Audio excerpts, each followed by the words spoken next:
What's up everybody, Gautam Sharma here from Flight Right, and as promised, I'm making a series of videos to help you understand the steps that I had to take to get my pilot's license. So thanks to all of you who sent in all those amazing wishes and questions. I got a variety of questions from how much does it cost, how much time commitment does it take, how long do I have to spend every single week to get my pilot's license, how to get my medical certificate, what are the things they look for in a medical certificate, can I fly if I wear glasses, and much more. If you have any more questions, please leave them in the comments and I will try my best to give you the best answer that I can. So for today's video, we're going to be looking at the types of pilot licenses, ratings, and endorsements.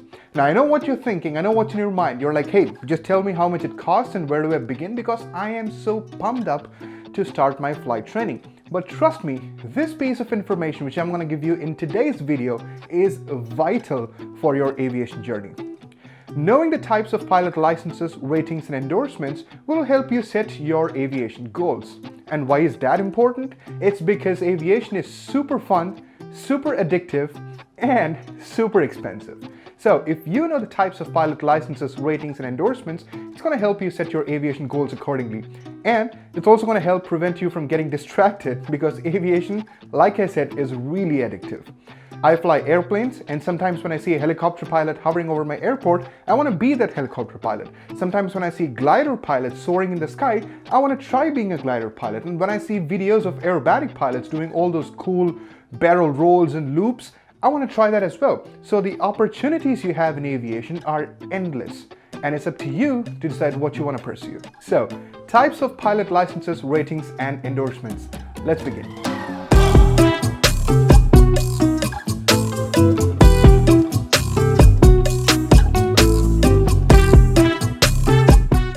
So, the first thing that you'll have to understand is the difference between pilot licenses, ratings, and endorsements.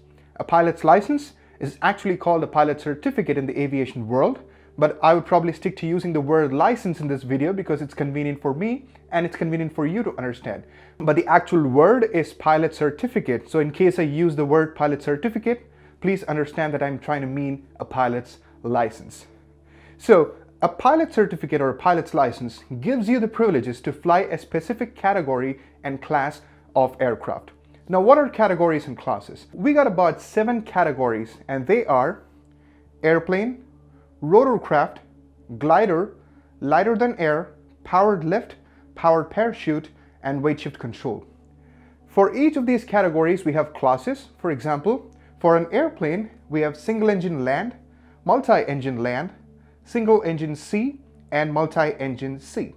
For example, this one is a single engine land airplane, and this one is a multi-engine seaplane. So you get a license or a certificate to fly a specific category and class of airplanes. That's your pilot certificate. Pilot's license is issued by the FAA, the Federal Aviation Administration. You don't have state-level pilot licenses just like you have for your driver's license. You get a Texas driver's license, you get a California driver's license. A pilot's license doesn't work that way. It's only issued by the Federal Aviation Administration. It's the one single body which governs all the aviation activities in the United States of America. A rating, on the other hand, gives you additional privileges on your license. It's like upgrading your license, like an add-on to your license. It is also issued by the FAA, which means you have to pass a check ride with a designated pilot examiner to get your ratings, and you're going to get some additional privileges if you get your rating. An endorsement, on the other hand, also gives you additional privileges to do something, but it's not issued by the FAA, it's given by your instructor on your logbook.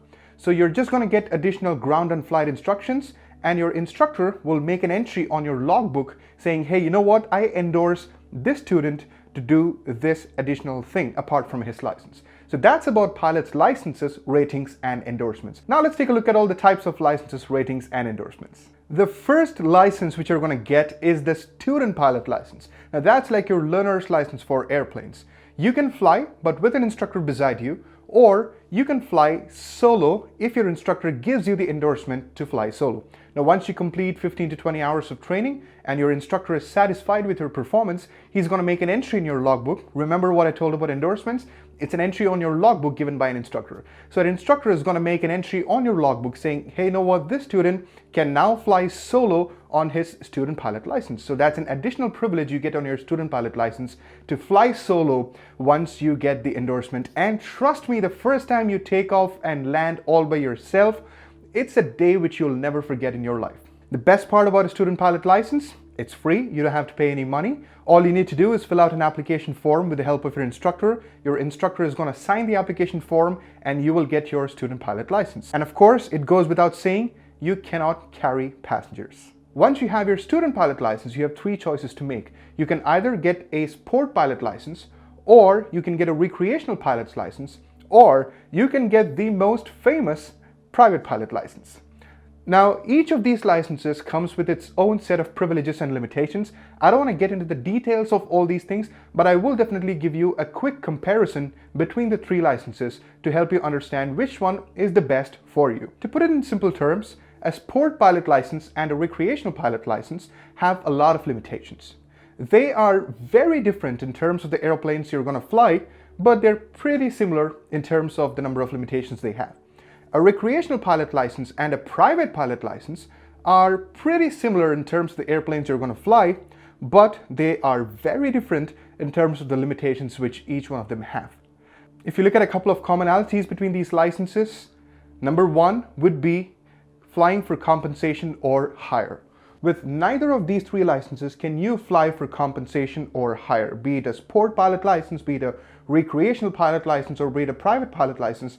You cannot fly for compensation or hire, which means you cannot make money out of flying. You can just fly for fun, and you can share the operating costs of the trip with your passengers, which means if you're taking two of your friends on a trip and the total cost of the rental is $600, each one of you have to pay $200, including the pilot. The pilot has to pay an equal share as that of his passengers. The flight rules for these three licenses would be VFR, which stands for Visual Flight Rules. Now, it's a whole another video about visual flight rules and instrument flight rules, but to keep it simple, a VFR flight basically means that you're flying primarily by sight. At any point in your flight, you should be able to see the ground from up in the air. And if you're losing sight of the ground due to dense fog or due to clouds or due to any other bad weather or precipitation, you cannot fly. You're not allowed to fly. The airplanes allowed for a sport pilot license would be light sport airplanes, which means airplanes that have a max takeoff weight of less than 1,320 pounds. The Cessna 172 that I fly, for example, has a max takeoff weight of 2,300 pounds. So with a sport pilot license, you cannot fly a Cessna 172. With a recreational pilot license, you can fly any airplane which has less than or equal to 4 seats in total. So all the Cessna 172s and Piper Cherokees, yes, you can fly with a recreational pilot license. With a private pilot license, you're not limited by the type of airplane you're flying, as long as you have the necessary training and endorsements which you need to fly that specific airplane. Now, looking at the airspaces which you're allowed to fly into, with a sport pilot and a recreational pilot license, you can only fly into Class Echo and Class Golf airspaces, which means you cannot fly into airspaces which require a radio communication. So you don't get to do this. Regional departure, good evening. Cessna 733 Uniform Delta is with you at 2,300, climbing 5,500. Number 733 Uniform Delta, regional approach, good evening, your radar contact. Clear to the Bravo airspace, maintain 3,500, fly heading of 160 for me for a few miles, and I'll get you on course from like that. For a private pilot license though, you can fly into classes Bravo, Charlie, Delta, Echo, and Golf airspace, which means that the only airspace you cannot fly into will be a Class Alpha airspace. Now, Class Alpha is any airspace above 18,000 feet and up to and not including 60,000 feet. So that's what you can fly with a private pilot license. Looking at towered airports, with a sport pilot license or a recreational pilot license, you cannot fly into towered airports, which means, once again, you don't get to do this. Spring Star, good evening. Cessna 733 Uniform Delta, holding short of 35 left, ready for takeoff, southeast departure. 733 Uniform Delta, Spring Star, runway 35 left, cliff takeoff, right turn out is approved, traffic is Cessna approaching left base. Cessna 733 Uniform Delta, runway 35 left, cleared for takeoff, right turn out is approved, and we'll watch it for the traffic on the left base. But with a private pilot license, yes, you can fly into towered airports. Looking at the number of passengers you can carry, with a sport pilot license or a recreational pilot license, you are limited to carrying only one passenger with you. You cannot carry more than one passenger. Of course, with a recreational pilot license, you fly airplanes which have up to 4 seats, but you can only take one passenger with you. So if you're fine with just taking one person with you for the flight, sport pilot or recreational pilot license may be the one for you. A private pilot license, on the other hand, is not limited by the number of passengers that you carry. Now let's take a look at distance limitations. Interestingly, for a sport pilot license and private pilot license, you do not have any distance limitations, which means with my private pilot license, if I want to fly from Dallas to Florida to meet my cousin, well, I can theoretically. The Cessna might need a few refueling stops.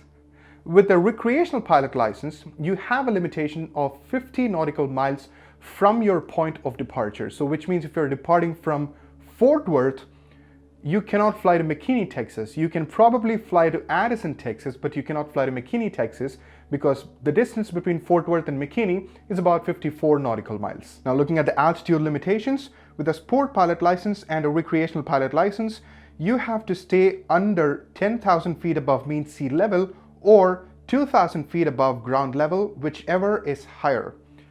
To help you understand this clause, let's say you're taking off from Fort Worth Spinks Airport, which has a field elevation of 700 feet MSL, which means the airport is situated 700 feet above the mean sea level. In this case, you can fly up to 10,000 feet above mean sea level. But on the other hand, imagine you're taking off from Leadville Lake County Airport in Colorado. The airport has a field elevation of 9,934 feet, which means the airport is located at a height of 9,934 feet above the mean sea level. It's almost 10,000. So there's no point in restricting you to 10,000 feet above mean sea level. In this case, you can fly 2,000 feet above the ground level. So that's what this means, 10,000 feet mean sea level or 2,000 feet above ground level, whichever is higher. And with a private pilot license, like I said, the only altitude limitation you have is that you cannot enter Class Alpha airspace, because Class Alpha primarily operates under instrument flight rules, IFR, and a private pilot license, as we saw, is VFR. So you cannot enter Class Alpha airspace, so you're limited to 18,000 feet. One of my favorite things about flying is flying at night. The view is mind-blowing. So if you look at the limitations that you have with your sport and recreational pilot license, you cannot fly at night. But with a private pilot license, yes, you can fly at night. And finally, if you look at the minimum training hours required for each of these licenses, a sport pilot license needs 20 hours of training, recreational pilot license needs 30 hours of training, and a private pilot license needs 40 hours of minimum training time. One of the biggest benefits of sport pilot licenses is that it's the easiest to get because you just need 20 hours of training, and it's the only license for which you do not need a medical certificate. You just need your driver's license and you can get a sport pilot license easily. But for recreational and private pilot licenses, you need at least a third-class medical certificate. Once you get your private pilot license, the next license will be your commercial pilot license, and for that, you need 250 hours of total time. With a commercial pilot license, you cannot fly for airlines. Now, this is one of the questions which I got from many people. With a commercial pilot license, you can do all types of commercial activities except airlines. Now, you can be the pilot who takes skydivers to an altitude. You can be the pilot who gives a sky tour of the Grand Canyon or the Aspen Mountains in Colorado.